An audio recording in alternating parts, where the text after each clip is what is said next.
السلام عليكم ورحمة الله وبركاته. كم جرتن كبجمتوتا في جالسمتوني هردفتوني أورمو تاج توتوريال الحمد لله نجاكوت نجاني كي خنجار الله كبجادا بكتير تمرة سنجاو. إجادا وتوتن كيا فيديو الراكن كيستي ونين نسمبر سيسو حالا فيسبوك ولا كوسام بنتن جرا إيميل تيجرتشو دندي سنين نسمبر سيس يعني يولا كوس إسندوران فيسبوك إن بنتسوني بوبتة جراتفا أكاسو ممو فيسبوك كيسن لا كوسر را جرا إيميل تيجرتشو بربادن haala salphumatti jijjiirrachuu dandeessanii isin agarsiisa yookiin isin barsiisa.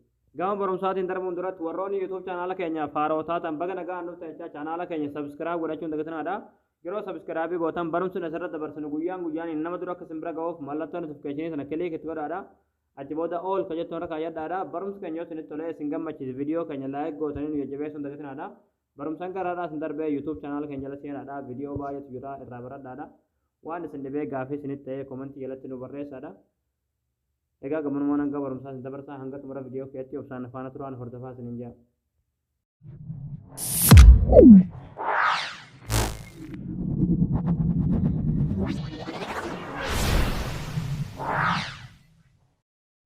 Hayyee daawwattootan kiyyaa feesbuukii lakkoofsaan banattan gara imeeliitti jijjiirrachuudhaaf dursa imeelii qabaachuu qabdanii yookiin dursa imeelii isin barbaachisa jechuudha. Yoo imeelii hin qabaanne haala imeelii iskiriin itti godhatanii gara imeeliitti jijjiirrachuu dandeessan isin agarsiisa. Yoo qabaattan ammoo rakkoo hin qabu. Warri hin qabne bilbila keessa masaraan gadanii buttanii ayikoonii ittiin kana kilikni gootu achi booda asirra gadanii buutanii asirratti akka wanti hin dabaakaa bakka jiru kilikni gootu ammallee maneeji akka wanti kajiru kilikni gootu ammallee asirra gadanii buutanii haadha akka wanti kajiru sanatti kilikni gootu ammallee googil kan ni filattanii ammallee bilbilli keessan yoo basmaa qabaate yookiin gurti qabaate sin gaafata. Achi booda as jalatti create account kan jettu ni gartee irratti kilikni gootu ammallee kan olii kan ni filattanii first name fi last name ni barreeffattanii imeelii keessan jechuudha. Fakkeenyaaf kana barreeffadhu. Achi booda haala kanaan gama walitti maqaa keessan gama gadiitti immoo maqaa abbaa keessan ni barreessanii achi booda next kilikni gootu. Achi booda guyyaan ni guutan jechuudha. Har'a guyyaan torbana fakkaate. Ammallee ji'a keessa jirtan ni guutanii. Feebruaarii keessa jirra amma. Ammallee asirratti bara dhalootaa ni guutan jechuudha yookiin akkana gootan kana jechuudha.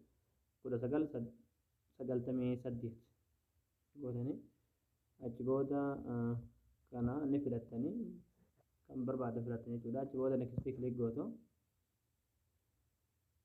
Achi booda kan olii kanarratti ni filattan kan awwaalcha ni dhufe.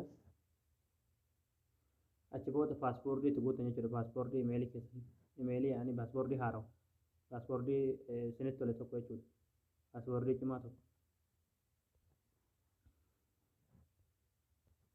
Achi booda next kilikni gootanii achi booda haala kanaan isinii fidaa. Yeroo haala kanaan isinii fide bakka foon nambar yoo kana yoo barbaadan lakkoofsa bilbilaa ni galchitanii yoo hin barbaanne immoo skip jettanii baatanii achi booda next kilik gootu. Achi booda gadi ni buutanii agrii kan jedhu kilikni gootu.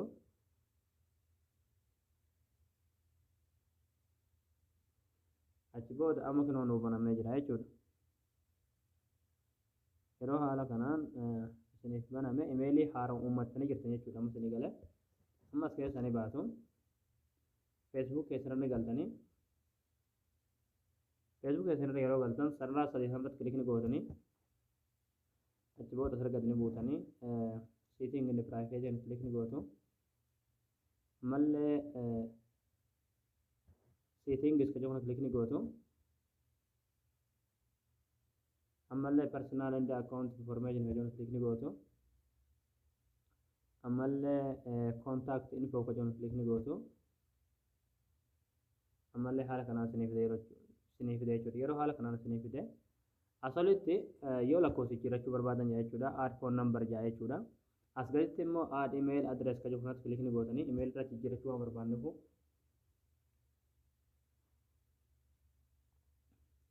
achi booda akkuma asirratti amma argaa jirtan imeelii guuteechaa jira jechuudha. Imeelii kiyya haa guutute. يعني إيميلي حارة وأما بنتسن تبوتا جيتشو يوكين إيميلي قبضا تبوتا جيتشو ستي أشبودا يرو إيميلي كيسن قوتا أسرتي آد إيميل أدرس كجون كليك نيجوتو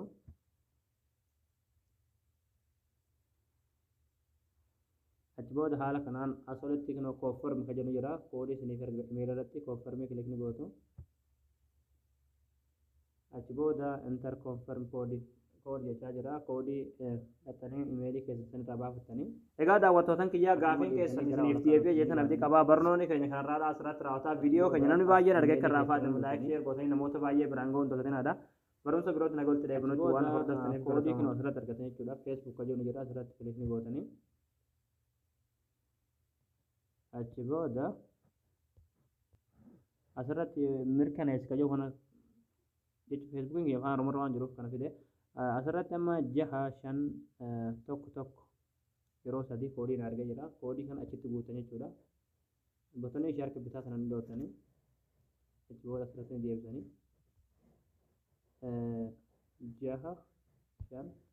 651 yeroo sadii nu hime nu arge achi booda koonfirmii kilikni gootanii